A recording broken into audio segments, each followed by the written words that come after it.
Good morning dear students, welcome to Vidya Jyoti academy. आज हम हमारा हिस्ट्री का सेकेंड लेसन स्टार्ट करेंगे, that is India events after 1960। हम सबको पता है कि हमारा इंडिया कब इंडिपेंडेंट हुआ था, that is in the year 1947।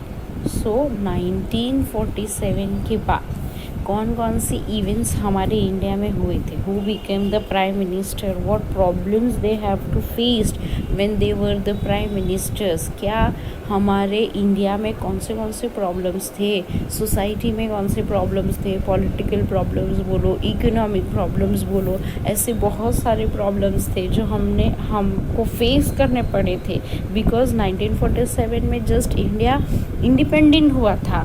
लेकिन इंडिपेंडेंट होने के बाद भी बहुत सारे प्रॉब्लम्स जो हमारे पास रह गए थे उसे सॉल्व करना बहुत ज़रूरी था। Introduction.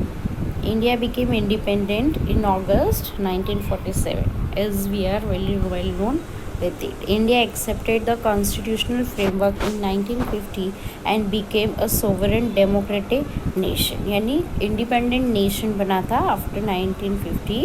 The Indian society is multicultural, है ना, मल्टीकल्चरल हम पहले से ही पढ़ते आ रहे हैं। हमारे इंडिया मल्टीकल्चरल है, बहुत सारे लोग of various language, religion, ethnicities and caste live together. हम सारे रिलीजन, लैंग्वेज, एक बोलने वाले लोग सब साथ मिल के रहते हैं।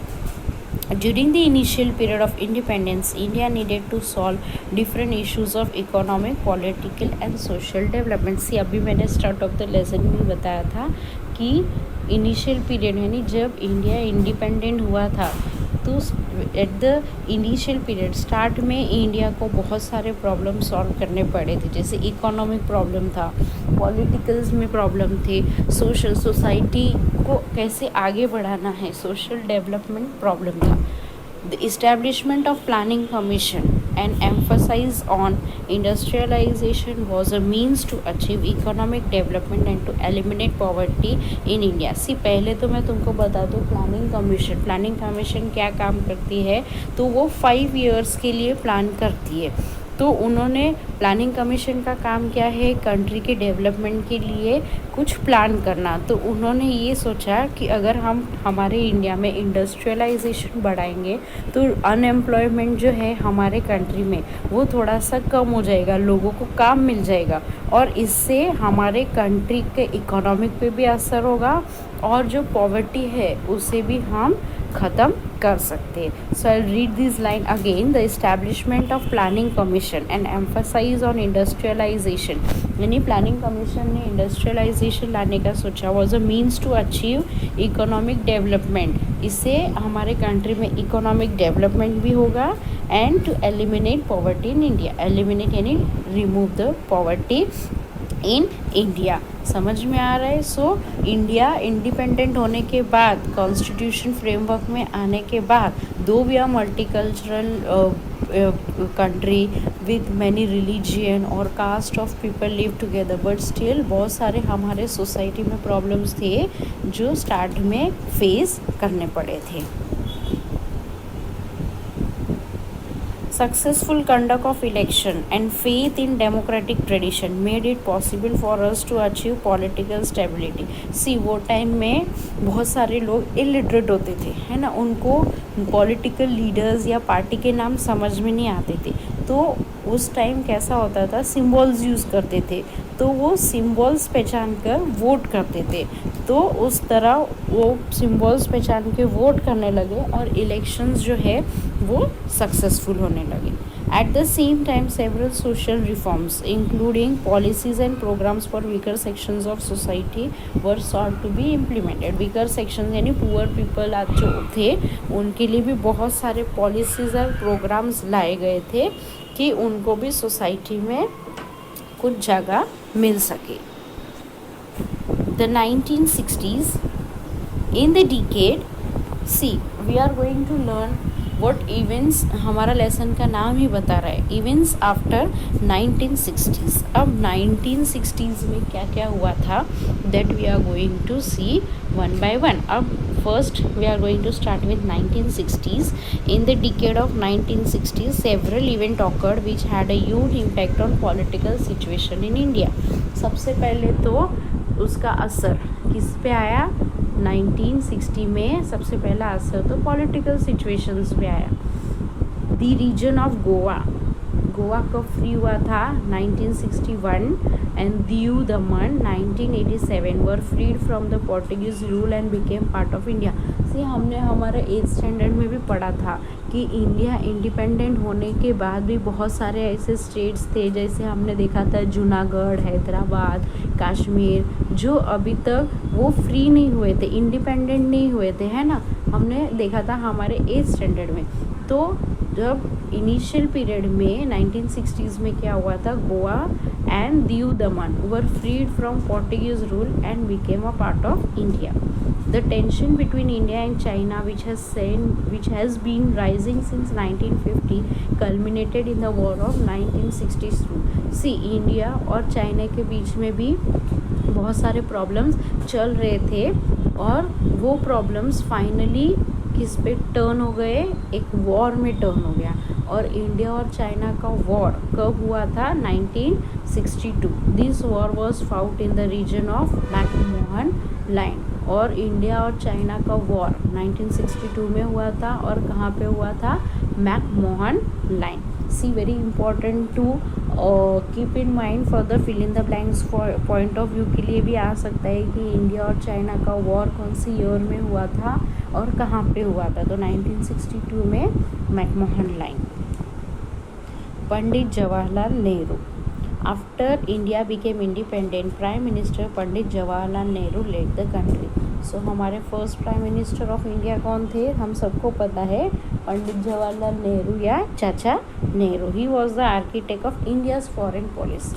Now what is foreign policy? Foreign policy का मतलब होता है कि दूसरे नेशंस के साथ हमारा जो रिलेशन है वो मेंटेन रखना, उसको अच्छा रखना. सिर्फ क्या होता था, हमारा इंडिया एक ऐसा कंट्री है जिन्होंने दूसरे कंट्री के साथ उनके जो रिलेशंस है वो हमेशा अच्छे रखे हैं.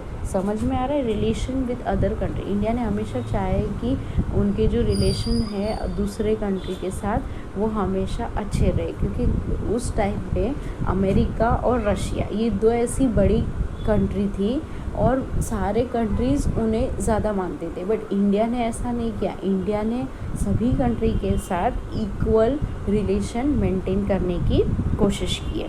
His contribution to social and economic development of India is significant. यानी उन्होंने सोसाइटी में और इकोनॉमिक डेवलपमेंट के लिए भी बहुत सारा कंट्रीब्यूशन किया. He passed away in 1964. Lal Bahadur Shastri.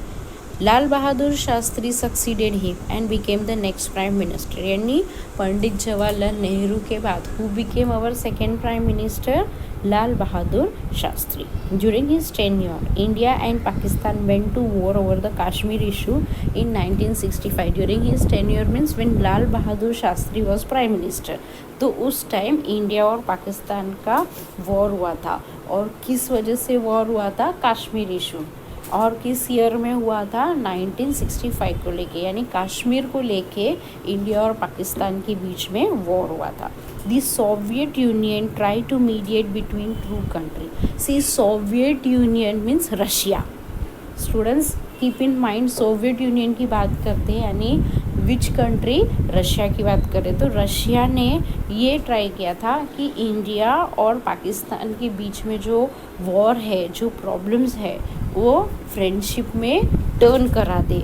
So Soviet Union try to mediate between two country और Lal Bahadur Shastri gave the slogan Jai Jawan Jai Kisan. See, when he was prime minister उस टाइम बहुत सारे प्रॉब्लम्स, एग्रीकल्चरल प्रॉब्लम्स भी बहुत थे क्योंकि क्रॉप्स कम हो रहे थे, एग्रीकल्चर प्रोडक्शन कम हो रहा था.